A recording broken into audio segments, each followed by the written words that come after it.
ายดีทุกคนยินดีต้อนรับเข้าสู่ชาแนลของเราอีกแล้วเนาะรายการมื้อนี้เราสิมาเว้าเกี่ยวกับเหตุผลเป็นอย่างเราจึงมาเฮ็ดช่อง YouTube เนาะก็คือเราได้สรุปมามี5ข้อด้วยกันเนาะว่าเป็นอย่างเราจึงเฮ็ดช่อง YouTube คือ5เหตุผลมีอย่างแน่ให้ไปฟังกันได้เลยเนาะซึ่งมาเริ่มกันที่ข้อทำอิฐเนาะข้อทำอิฐแมน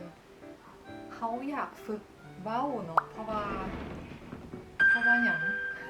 ลุกเพลงเพราะว่าอย่างก็คือเขาเป็นคนที่เว้าบ่เก่งเนาะเขาอยากใช้ YouTube เป็นช่องทางหนึ่งที่เฮ็ดให้เขาสามารถฝึกการเว้าของเขาให้มันดีขึ้นอยู่เรื่อยๆเนาะให้การเว้าของเขามีประสิทธิภาพแล้วก็เว้าเป็นวรรคเป็นตอนเว้าให้ผู้อื่นเข้าใจอย่างประมาณนี้เนาะเพราะว่าอย่างก็คือเขาเฮ็ด YouTube เขาได้เว้ากับกล้องเขาได้เว้ากับทุกคนจังซี่เนาะก็คือสิเป็นการฝึกฝนอีกอย่างหนึ่งของเขาเพื่อเฮ็ดให้การเว้าของเขาดีขึ้นไปเรื่อยๆซึ่งนอกจากการฝึกเว้าแล้วเนาะก็คือเขาอยากคือว่าอย่างอยากเมนเทนภาษาที่เขาเว้าได้ให้เว้าคล่องอยู่ตลอดเวลาเนาะก็คือภาษาที่เขาเว้าได้ก็คือมีภาษาลาวภาษาอังกฤษภาษาไทยก็เว้าได้เนาะแล้วก็ภาษาญี่ปุ่นก็คือจะมี4ภาษาเนาะซึ่งในช่องเฮานี่เฮาสิมีการซับเปลี่ยนกันเว้าใน4ภาษานี้เนาะถ้าวิดีโอใดที่เฮาเว้าภาษาที่แต่ละคนอาจสิบ่เข้าใจก็คือเฮาสิเฮ็ดซับไตเติลให้ทุกคนได้เปิดเลือกภาษาที่ตัวเองสามารถเข้าใจแล้วก็ทุกคนสามารถอ่านได้เนาะอยู่ซับไตเติลเนาะว่าอยู่ในวิดีโอนี้เฮาเว้าเกี่ยวกับอีหยังประมาณนี้เนาะว้าวอันนั้นก็คือเหตุผลทำอิฐเนาะไปต่อกันเลยกับเหตุผลที่2เหตุผลที่2ก็คือเฮาอยากบันทึกชีวิตของเฮาเนาะที่อยู่ในต่างแดนบันทึกการใช้ชีวิตการลงชีวิตเหตุการณ์ต่างๆเพราะว่าในอนาคตเนาะเอาไว้เป็นความทรงจำบันทึกภาพเคลื่อนไหวไว้เป็นความทรงจำในอนาคตเวลาเฮากลับมาเบิ่งมันอาจสิสร้างรอยยิ้มให้กับเฮาเองหรือว่าบุคคลอ้อมข้างของเฮาเนาะอันที่จริงแล้วนะเขาก็ถามตัวเองอยู่ว่าเป็นหยังหากมาเริ่มเฮ็ดเพราะว่ามาญี่ปุ่นก็ได้หลายปีแล้วเนาะก็คือเรียนก็ประมาณ2 ปีครึ่งเฮ็ดเวียกก็เข้าปีที่5รวมๆเบ็ดเซ็ตก็คือประมาณเข้า8 ปีแล้วเนาะก็ถามตัวเองว่าเป็นหยังคือบ่เฮ็ดตั้งแต่ทำอีกประมาณนี้เนาะก็คือสรุปง่ายๆก็คืออาจจะเป็นย้อนความขี้คร้านของเราแล้วก็การ manage เวลาเฮ็ดบ่ได้ประมาณนี้แต่ว่าวันนี้เฮาตัดสินใจแล้วก็คิดได้แล้วเนาะว่าควรสิเฮ็ดเพราะว่าครั้งหนึ่งในชีวิตเฮาเนาะอยู่ต่างประเทศก็คือเป็นการดีที่เฮาจะบันทึกภาพเคลื่อนไหวอย่างต่างๆไว้เป็นความทรงจำประมาณนี้และก็มาต่อกันที่ข้อเหตุผลที่3เหตุผลที่3ก็คืออยากแชร์ประสบการณ์การใช้ชีวิตอยู่ต่างประเทศเนาะลืมเล่าให้ฟังว่าเดี๋ยวนี้เฮาบ่ได้อยู่ลาวเนาะอยู่ญี่ปุ่นเนาะคือเว้าหั่นแหละเนาะว่ามาเรียนเฮ็ดเวียกประมาณนี้หั่นแหละเฮาอยากแชร์ประสบการณ์ว่าการใช้ชีวิต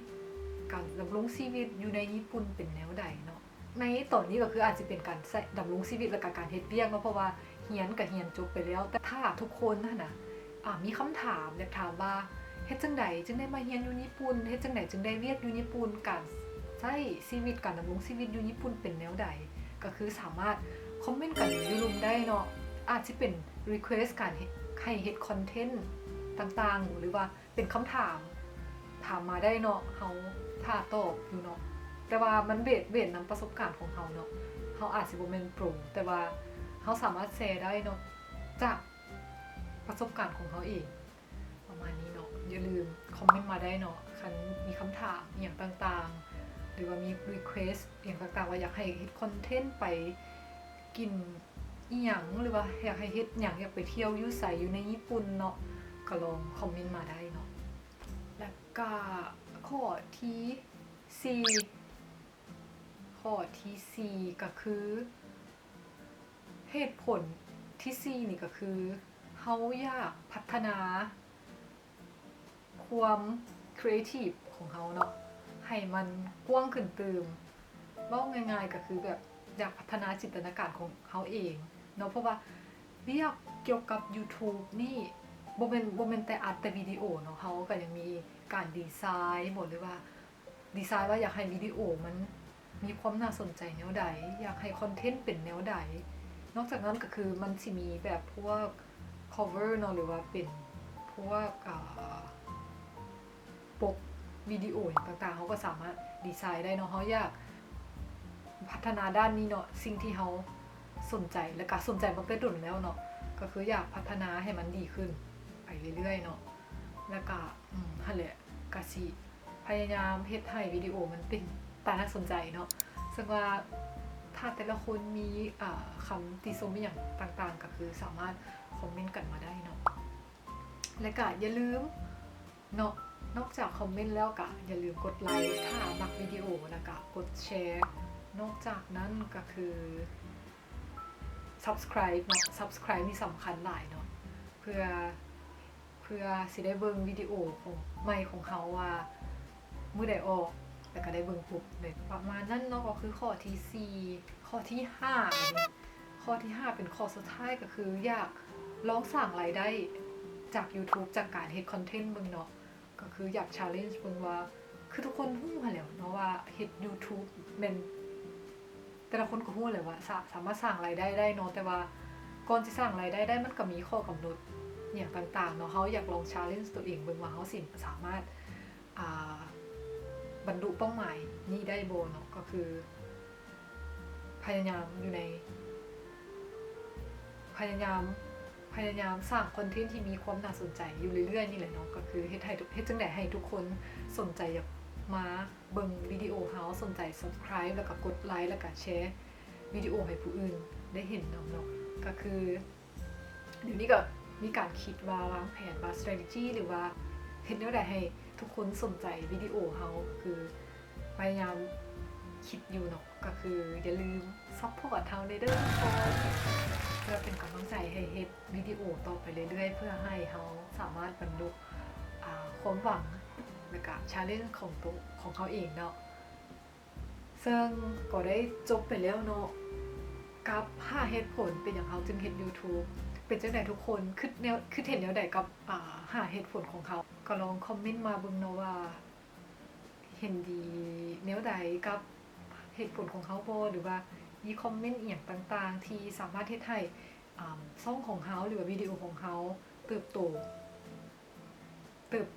เป็น channel ที่มีคุณภาพต่อไปมีความน่าสนใจต่อไปก็คือสามารถคอมเมนต์มาได้เลยเนาะประมาณนี้โอเคเนาะซึ่งว่าต่อจากนี้ไปก็คืออาจสิเห็นวิดีโอที่ถ่ายนอกบ้านหลายขึ้นเนาะเพราะว่าวิดีโอก่อนหน้านี้มันส่วนหลายเป็นอยู่ในบ้านเนาะซึ่งว่าเดี๋ยวนี้เนาะสถานการณ์โควิดอยู่ในญี่ปุ่นก็คือแบบว่าดีขึ้นมือต่อมือเลยเนาะ Wow. คือผู้ติดเชื้อจากหลักพันหลักห้อยเดี๋ยวนี้เหลือหลักหน่วยก็คือเป็นโอกาสดีเนาะที่ว่าอยู่ในญี่ปุ่นปัจจุบันนี้แมนสถานการณ์ฉุกเฉินแมนได้ยกเลิกแล้วเนาะก็คือการใช้ชีวิตก็คือเหลืออีกอึดใจเดียวเขาก็สิได้กลับมาสู่สภาพปกติคือกับก่อนโควิดเนาะหวังว่าเนาะซึ่งว่าเป็นอันดีเนาะที่เฮาสิได้มีโอกาสไปถ่ายวิดีโออยู่ข้างนอกมาให้ทุกคนได้เบิ่งนำกันเนาะเพราะว่าข้อนี้ก็คือจบอีหลีเนาะวิดีโอแล้วเจอกันใหม่ในวิดีโอหน้าบ๊ายบาย